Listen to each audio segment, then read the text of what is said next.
오늘 여러분들에게 말씀을 하기 전에 한 가지 제가 프로그램을 하나 소개해 드리려고 그래요. 제가 이렇게 자주 보던 EBS의 한 교육 프로그램이었습니다. 잠시 사진을 보시면 이해하시기가 쉬울 것 같은데 이 프로그램의 이름은 부모 성적표였어요. 그래서 보시는 것 같이 저 빨간 머리 하신 분이 부모님이에요. 그래서 이 움직이는 의자에 앉은 거예요. 그리고 양 옆에 자녀의 또래의 중고등학생들이 그 점수를 매기는 거예요. 이 일상을 찍은 영상을 보고 플러스를 누르면요, 점수가 저희 끝에 100점이잖아요. 앞으로 가는 거예요. 자녀랑 가까워지는 거예요. 그리고 공감이 안 된다, 이 엄마 별로다 해서 마이너스를 누르면 자녀랑 점점 멀어지는 거예요. 그래서 이런 프로를 보다가 한 가지 공통점이 있더라고요. 부모와 자녀가 건강한 관계면 때로는 싸우기도 해요. 갈등도 있어요. 근데 부모님이 혼내기도 하고 자녀가 반항하기도 하는데 뭔가 둘 사이에 끈끈한 신뢰가 있어요. 그래서 결국에는 다른 학생들도 플러스 점수를 눌러서 처음에는 멀어져 있다가 가깝게 끝나기도 하더라고요. 그런데 또 어떤 부모와 자녀의 관계는 계속해서 멀어져서 거의 빵점, 10점, 패널들보다 더 먼 거리에서 자녀와 부모의 관계가 멀어진 채로 방송이 끝나기도 했습니다. 그 건강하지 못한 관계와 건강한 관계를 했을 때, 건강한 관계는 갈등이 없는 관계는 아닌 것 같아요. 건강하지 않다고 해서 갈등이 계속 있는 건 아닌 것 같아요.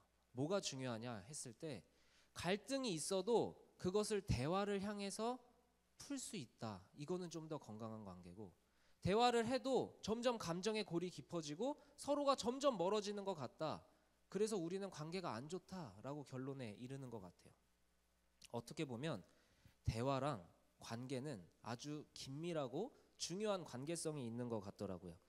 가까운 관계는 대화하기가 좋은 관계예요. 그리고 대화하면서 더 가까워지기도 해요.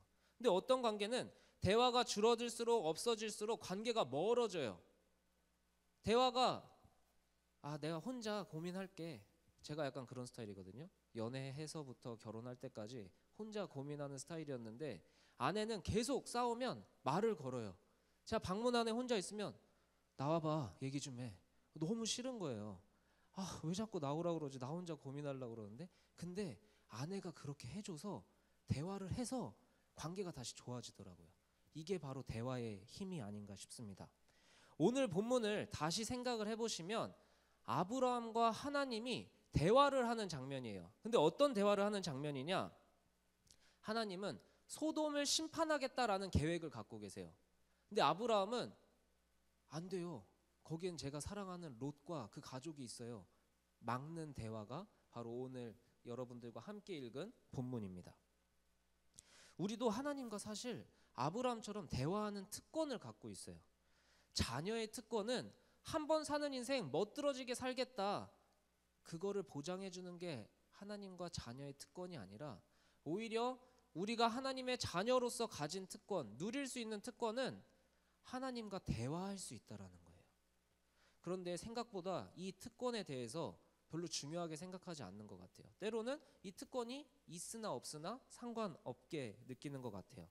그래서 오늘 자녀의 중요한 특권 중 하나인 이 대화에 대해서 한번 같이 말씀을 나눠봤으면 좋겠습니다. 앞에 벌써 떴는데요. 자녀의 특권인 대화가 우리에게 주는 첫 번째 유익이 있습니다. 이 첫 번째 유익은 하나님 앞에 우리를 담대하게 만든다는 거예요. 한번 따라해 볼까요? 하나님 앞에 담대해지는 대화. 맞습니다. 하나님은 소돔을 심판하려는 계획을 갖고 계셨어요. 근데 그 계획을 듣고 아브라함이 하나님 앞에 딱 나가는 거예요. 오늘 말씀을 잘 기억하시면 하나님 앞에 섰다라고 끝나지 않아요. 그리고 가까이 나아갔다라고 얘기를 하는 거예요.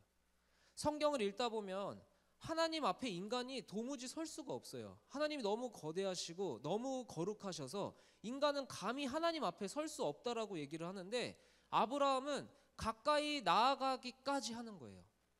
왜 아브라함은 이렇게 특별하게 하나님 앞에 나아갈 수 있었을까? 이런 질문할 수 있어요. 믿음의 조상이잖아요. 그게 아닌 것 같아요. 왜냐하면 다른 믿음 좋은 우리 믿음의 선배들, 성경에 기록된 인물들이 다 하나님을 경외하고 하나님 앞에 나아가는 거에 되게 두려워할 때가 있었거든요. 왜 아브라함은 이렇게 담대하게 하나님 앞에 나아갈 수 있었을까?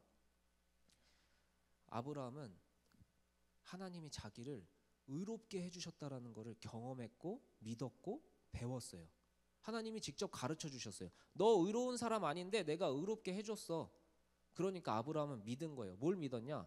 아, 하나님이 얘는 의롭다 안 의롭다 하실 정도로 의로움의 근원이시구나. 하나님은 의로움 그 자체시구나. 하나님의 성품은 의로운 분이구나. 이걸 깨달았던 것 같아요. 근데 아무리 의로움의 근원이라고 해도 오늘 하나님이 이렇게 결정하신 계획, 하나님이 실행하시려고 하는 그 계획은 의로워 보이지가 않아요. 왜냐하면 의로우시니까 불의로 가득 찬 그 소돔 땅을 심판하시고 멸망시키는 것까지는 오케이, 이해가 돼요. 의로우시니까, 불의가 있으면 안 되니까. 근데 분명 그 도시가 불의로 완전히 100%는 아니지 않을까? 내가 생각해도 롯은 좀 괜찮은 것 같아. 롯의 가족도 좀 괜찮은 것 같아. 또 다른 사람도 괜찮아 보이는 사람이 있을 수도 있을 것 같아. 근데 하나님, 왜 불의에 가득하다고 해서 그 의로운 사람들까지 다 죽어야 돼요? 이거 의롭지 않은 것 같아요 라고 하나님한테 얘기를 시작하는 거예요. 하나님, 적어도 지금까지 저를 만나주시고 저에게 가르쳐주신 하나님의 성품과는 하나님이 지금 계획은 좀 다른 것 같아요 라고 담대하게 브레이크를 거는 거예요. 하나님의 계획에 감히. 하나님은 항상 위험이 있고 감히 사람이 다가갈 수 없는데 아브라함은 어떻게 하나님이 가지신 계획에 당당하게 브레이크를 걸 수 있었을까? 그리고 그냥 앞에 서는 것뿐만이 아니라 어떻게 더 가까이 나아가서 하나님 그러시면 안 돼요 라고 얘기를 할 수 있었을까? 왜 그러냐면 그 이유는 단 하나입니다. 바로 아브라함이 하나님이 이미 주신 약속, 하나님의 성품에 근거해서 대화하고 있기 때문이에요. 하나님, 내 생각에는 이런 것 같아요가 아니라, 하나님, 내가 알기로는 이런 것 같아요가 아니라, 하나님 이런 분이시잖아요. 하나님 나를 이렇게 만나 주셨잖아요. 하나님 나에게 이런 약속 주셨잖아요. 내가 한 말이 아니라 하나님이 하신 말이잖아요. 그거에 근거하니까 담대하게 하나님 앞에 나아가서 자기 얘기를 할 수 있는 거예요. 당당하게 요구할 수 있는 거예요. 우리도 똑같아요. 하나님이 직접 하신 말씀, 하나님의 성품, 하나님이 직접 하신 약속, 그걸 가지고 하나님 앞에 나아가면 담대할 수밖에 없어요. 당당하게 요구할 수밖에 없어요. 그래서 아브라함은 하나님한테 갑자기 딜을 하기 시작합니다. 어떻게 딜을 하냐? 담대해도 좀 너무 담대한 것 같은데 딜을 해요. 어떻게 딜을 하냐? 하나님, 의인 50 제가 걸게요. 이 정도면 소돔 용서해 주시죠? 하나님이 콜. 50명 돼? 그러면 하나님 45명 걸게요. 콜. 40명, 30명, 20명, 10명. 하나님이 다 콜. 이상하죠? 왜 그랬을까? 아브라함은 계속해서 욕심을 내는 거예요. 50명도 되는구나, 45명도 되는구나, 10명까지 딜을 하기 시작하는 거예요. 왜 하나님은 아브라함이 그렇게 부르는 족족 응답하실 수밖에 없었을까? 왜 그렇게 하겠다고 하실 수밖에 없었을까? 왜냐하면 하나님도 아셨기 때문이에요. 와, 얘 제대로 구하네, 제대로 기도하네, 내 마음에 딱 맞게 기도하네, 내가 어떻게 안 된다라고 말하지 못하게 기도하네. 그러니까 하나님은 응답하실 수밖에 없는 거예요. 여러분이 하나님 앞에서 아브라함처럼 담대하게 기도하는 사람들이 되기를 하나님의 이름으로 축복합니다.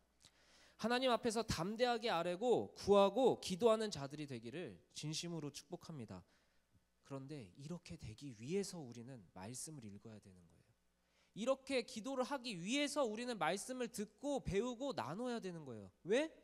하나님의 성품이 어떤 분인지 알아야 되니까. 하나님이 우리한테 무슨 약속을 하셨는지 알아야 되니까. 하나님이 우리를 어떻게 생각하고 계시는지 알아야 되니까.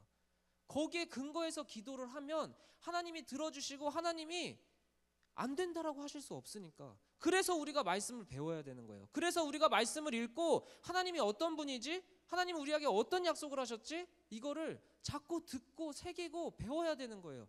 그걸 근거로 기도할 때 우리는 담대하게 요구할 수 있는 거예요. 하나님이 안 되라고 말하지 못하는 기도를 할 수 있게 되는 거예요. 말씀 없이 기도하면 내 생각, 내 욕심, 내 욕망을 기도할 수밖에 없어요. 그러면 기도하면서도 찝찝해요. 이거 아닌 것 같은데, 점점 자신감이 없어지죠. 제가 TV에서 한 부부를 봤어요. 어떤 부부냐면 4번의 유산을 했대요. 그래서 저도 너무 그 아픔을 알기 때문에 어떻게 4번이나 유산을 시키실 수가 있을까? 하나님을 믿는 가정이더라고요. 근데 4번의 유산을 하고 나는 도저히 아기를 가질 수 없나 보다 하고 포기하는 게 아니라 다른 고아들을 입양하기 시작하는 거예요. 근데 이미 한 3-4명은 입양한 상태예요. 근데 그 방송국이 찍은 그 장면은 3-4명을 입양한 상태에서 또 한 새로운 아이를 입양하는 장면이었어요. 근데 이 새로운 아이가 입양돼서 그 집에 들어가니까 서먹서먹해요. 어떻게 해야 될지 몰라요. 먼저 입양된 애들이랑 새로 입양된 애들이랑 신분이 다를 게 없어요. 똑같이 자녀로 등록이 됐어요. 그리고 부모님도 얘를 자녀로 사랑해주기로 마음 먹은 상태예요. 근데 행동이 완전히 다르더라고요. 어떻게 다르냐? 이미 입양된 애들은 질서 있지만 엄마 아빠한테 자기가 할 말을 딱 해요. 엄마 저 밥 이만큼만 먹을래요. 엄마 저 밥 좀 더 주세요. 이런 말을 하는데 새로 입양된 애는 주는 대로 그냥 먹는 거예요. 다른 말 못 하더라고요. 밥 다 먹고 나서 간식을 주는데 이미 입양된 애들은 엄마 더 먹고 싶어요 라고 말해요. 안 된다라고 얘기해도 또 말해요. 엄마 더 먹고 싶어요. 안 된다고 그러면 그냥 포기해요. 근데 얘는 더 먹고 싶은지 더 안 먹고 싶은지 모르겠어요. 표정을 봐서는 더 먹고 싶은 것 같은데 아예 얘기를 못해요. 왜냐하면 이 아이는 한번 파양된 경험이 있는 아이예요. 그래서 내가 엄마 아빠한테 뜻에 거스르면 나 쫓겨나지 않을까? 이런 두려움 때문에 감히 얘기도 못하는 거예요. 근데 재밌는 게 시간이 지나서 또 그 부부를 찍었어요. 1년인가 지났는데 그 아이의 모습이 바뀌어 있어요. 원래 있었던 3-4명의 입양된 아이들처럼 아빠한테 밥 좀 더 달라고, 엄마한테 간식 더 달라고 당당하게 요구를 하더라고요. 왜냐하면 이미 알고 있었던 거예요. 그런 걸 요구한다고 이분들이 날 버리지 않을 거라는 확신이 생겼고, 이미 입양된 형 누나들의 모습을 보면서 나도 해도 되는구나를 알게 된 거예요. 그래서 여러분, 우리도 똑같아요. 하나님이 어떤 분인지, 하나님이 우리에 대해서 어떻게 생각하고 계신지 말해주는 이 성경, 이 말씀이 중요한 겁니다. 이 말씀을 통해서 하나님을 알아가면서 이런 기도 해도 되나? 저런 기도 해도 되나? 괜히 이런 기도 했다가 하나님이 나 벌 주시면 어떡하지? 이런 고민하지 않아도 되는 거예요. 왜냐하면 이 말씀에 이미 써 있는데요. 이 말씀에 하나님이 이미 약속하셨는데요. 그 말씀을 갖고 하나님한테 기도할 때, 예수님 안에서, 성령님 안에서 하나님 이런 복 우리가 누릴 수 있잖아요 라고 기도할 때 우리는 진짜 그 복을 받을 수 있고, 진짜 하나님이 안 들어주실 수 없는 기도를 하게 되는 겁니다. 그래서 여러분, 첫 번째는 말씀으로 하나님에 대한 지식을 채우십시오. 그리고 그 말씀으로 여러분의 기도에 담대함을 채우십시오. 말씀으로 채우는 기도가 자녀의 담대한 기도를 만드는 겁니다. 말씀에 근거할 때, 말씀으로 여러분의 기도를 채울 때 여러분의 기도는 담대한 기도가 되고 하나님이 응답하실 수밖에 없는 기도가 되는 거예요. 그러나 여러분, 이 담대함만으로 자녀의 특권인 기도가 완성되지 않습니다. 자녀의 특권이 주는, 대화가 주는 두 번째 힘은 하나님의 마음을 알게 된다라는 거예요. 한번 따라해 볼까요? 하나님의 마음을 알게 되는 대화. 아브라함은 딜을 해요. 그렇죠? 50명, 45명, 40명 이렇게 쭉 딜을 하다가 10명에서 딱 멈춰요. 어려서부터 수수께끼였어요. 왜 5명 좀 불러보지? 3명까지 좀 줄여보지. 1명까지 줄여보지. 왜 10명에서 멈췄지? 항상 수수께끼였어요. 그렇게 자신 있게 딜을 하면서 왜 하필 10명에서 멈췄을까? 요구할 때마다 하나님은 그렇게 해주겠다고 하셨거든요. 오케이, 콜 해주셨거든요. 그런데 그 기도를 하면서, 그 딜을 하나님하고 하면서 하나님은 전혀 주저함이 없었어요. 망설임이 없었어요. 해줄게. 그런 대화, 하나님의 그렇게 아브라함과 대화가 점점 깊어지는 그 대화 가운데 아브라함은 하나님의 마음을 깨닫게 됐어요. 하나님의 마음을 느끼게 됐어요. 어떻게 느꼈냐? 하나님은 정말 살리길 원하시는구나. 하나님은 폭군이 아니었어요. 소돔이 심판하고 싶어가지고 소돔을 막 심판하고 싶어서 안 달란 분이 아니었어요. 하나님은 소돔과 고모라에 대한 고통스러운 울부짖음을 듣고 내가 정말 심판해야 되는지 확인하러 내려왔다라고 이 앞절에 말씀을 하세요. 뭐냐면 그 울부짖음, 이 사람들의 악이 단순히 악한 게 아니라 이 악 때문에 고통받고 상처 입고 아파하는 영혼들이 소리치고 살려달라는 그 울부짖음에 응답하실 수밖에 없는 상황인 거예요. 너무 죄악이 커서 심판할 수밖에 없는 상황에 하나님은 아브라함의 애절함과 같은 애절함을 갖고 있다라는 사실을 아브라함은 기도하면서 깨닫게 된 거예요. 하나님은 아브라함하고 기도하면서 이런 마음이었을 것 같아요. 아브라함아, 나도 50명 있으면 살리고 싶다. 40명, 30명, 20명 있으면 나도 진짜 살리고 싶다. 10명? 진짜 살리고 싶다. 하나님은 심판하고 싶은 하나님이 아니라 구원하고 싶은 하나님이구나를 진짜 하나님의 마음을 깨닫게 된 거예요. 근데 아브라함은 거기서 하나를 더 느낀 것 같아요. 뭘 느꼈냐? 아, 나도 의인이 아니구나. 나도 소돔의 심판을 막을 만한 자격과 권한이 없구나. 자기를 깨달았던 것 같아요. 자기를 깨달으니까 하나님의 심판을 막을 만한 의로움이, 하나님의 심판을 막을 만한 명분이 자기한테 없다라는 사실을 깨닫게 되는 거예요. 근데 아브라함은 거기서 포기하는 게 아니에요. 그래, 내가 의인이 아니지. 그래, 내가 뭘 해. 내가 하나님한테 기도해서 뭐가 바뀌겠어. 나도 똑같은 죄인인데. 그렇게 포기하고 합리화하는 기도로 끝난 게 아니에요. 뭐냐면 아브라함은 나에게는 그 의로움이 없지만 장차 소돔의 죄를 사해 주시는 정도가 아니라 인류의 모든 죄를 사해 주실 완벽한 의인을 하나님이 계획하고 계시구나. 그거를 내 후대에, 내 후손을 통해서 이 땅에 약속해 주실 것을 깨닫게 된 거예요. 기도하면서 그걸 깨달은 거예요. 내가 의인이 될 수는 없지만 하나님이 나를 통해 그 의인을 예비하고 계시구나, 준비하고 계시구나. 하나님의 큰 계획이 보이기 시작한 거예요. 예수의 흔적을, 하나님의 계획을 엿보았기 때문에 아브라함의 기도는 10명에서 멈춘 것이 아니었을까 생각이 됩니다. 이것이 바로 자녀가 누리는 진짜 특권, 대화인 겁니다. 기도의 특권인 겁니다. 사실 뒤에 보면은 아브라함이 원한 대로 기도의 응답이 다 이루어지지는 않았어요. 소돔은 멸망했어요. 그러나 아브라함이 원한 것보다 더 큰 것을 이루실 것을 아브라함은 알게 되었어요. 롯의 가족을 구해 주셨어요. 장차 아브라함을 통해 소돔의 죄가 아닌 이 세상의 인류의 죄를 용서해 주실 것이라는 하나님의 큰 계획을 깨닫게 되었어요. 여러분, 자녀의 특권 대화는요, 대화하면 할수록 아빠의 마음이 이해가 된다는 거예요. 교제할수록 부모의 진심이 이해가 된다는 거예요. 부모님의 큰 계획이 이해가 된다는 거예요. 그게 자녀의 특권인 거예요. 자녀의 특권은 원하는 것을 요구하는 데서 그치면 안 돼요. 자녀의 특권을 내가 원하는 거 들어주신다며요. 하나님은 나를 사랑하니까 내가 원하는 대로, 내가 요구하는 대로 들어주신다면서요. 거기서 우리의 특권이 멈추면 안 돼요. 왜냐하면 그게 무작정 달라고 떼쓰고 요구하는 게 자녀의 특권의 전부가 아니기 때문이에요. 자녀의 특권은 부모의 진짜 뜻을 알면서 내가 성장해 나가는 게 자녀의 특권인 거예요. 부모의 마음을 아는 만큼 내가 성장한 거예요. 내가 성장한 만큼 부모님의 몰랐던 뜻과 몰랐던 마음이 이해가 되는 거예요. 그게 자녀의 성장이고 자녀의 특권인 거예요. 부모님께 들은 이야기인데요. 제가 드온이보다 훨씬 어렸을 때 엄청 분유를 좋아했대요. 그래서 분유를 항상 먹으면서 자는 걸 되게 좋아했대요. 근데 엄마 입장에서 분유를 먹으면서 자면 이에 되게 안 좋대요. 그래서 이거를 자는 것 같다 해서 딱 뺏으면 어떻게 알았는지 막 우는 거예요. 근데 엄마가 절대 안 주죠. 아빠도 절대 안 주죠. 그래서 제가 어떻게 했냐면, 저도 기억은 안 나는데 그 거실에 예수님의 액자가 걸려 있었대요. 근데 잘 걷지도 못하죠. 뭐 13개월이라니까.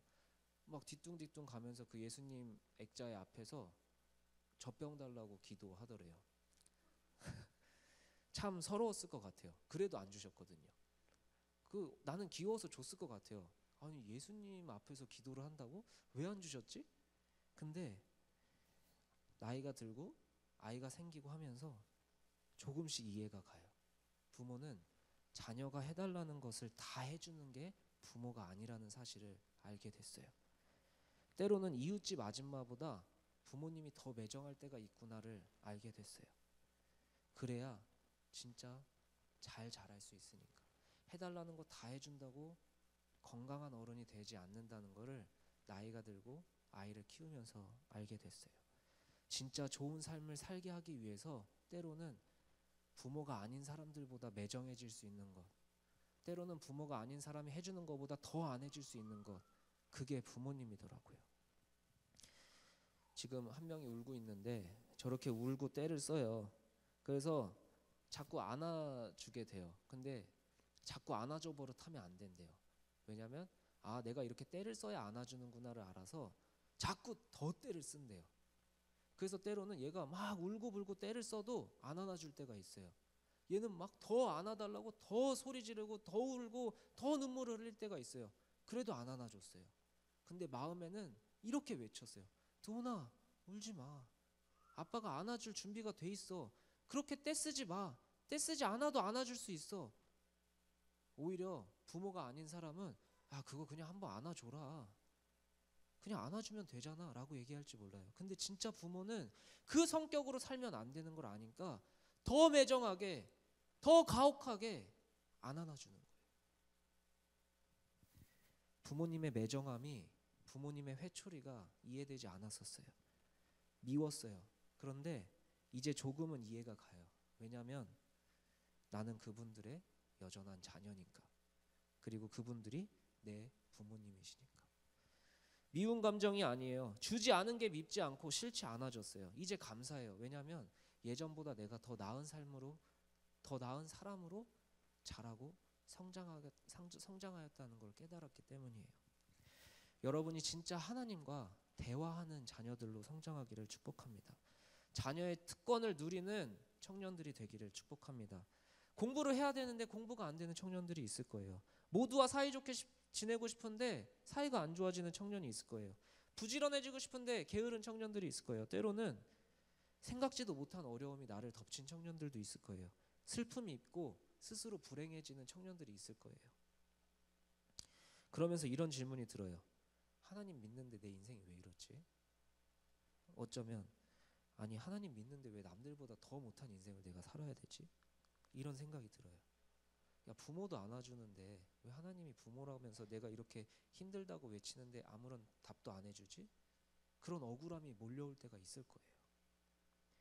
대화하지 않으면 오해가 쌓입니다. 대화하지 않으면 하나님의 진짜 마음이, 하나님의 진짜 계획이 안 보입니다. 믿음의 선조들은 상황이 변하지 않아도, 환경이 변하지 않아도 왜 하나님을 끝까지 신뢰했을까요? 왜 기도하는 사람들은 변하지 않는 상황에 좌절하지 않았을까요? 왜 낙담하지 않았을까요? 왜냐하면 기도하면서 그들은 이전에 보이지 않았지만 마땅히 보아야 될, 그리고 마땅히 봐야 될 것을 보았기 때문이 아닐까 생각이 듭니다. 기도하기 전에는 믿지 못했지만 기도하면서 믿어졌기 때문에 상황이 변하지 않아도 그들은 하나님을 믿을 수 있었던 것 같아요. 우리를 향하여 조롱합니다. 세상 사람들은 하나님을 부모로 모시지 않고 하나님과 대화할 특권이 없는 사람들은 하나님과 대화하는 우리를 조롱할 수 있어요. 놀릴 수 있어요. 야, 변하지도 않는 거 왜 기도해? 변하지 않아도, 내 기도한 대로 응답이 이루어지지 않아도 하나님의 큰 계획이 보이는 것, 하나님의 큰 뜻이 보이는 것, 부모로서 하나님의 사랑이 이해되기 시작하는 것, 여러분의 풀리지 않는 상황, 품을 수 없는 사람, 그 모든 것을 하나님의 성품에 근거하여, 약속에 근거하여 담대하게 구하시기를 축복합니다. 그러나 그 담대함의 기도에서 끝나지 않고 내가 보일 때까지, 진짜 문제의 원인이 무엇인지 보일 때까지, 그 기도 가운데 하나님이 주시는 새로운 깨달음이 생길 때까지 더 깊이, 더 깊이, 더 깊이 기도하실 수 있는 여러분들이 되기를 축복합니다.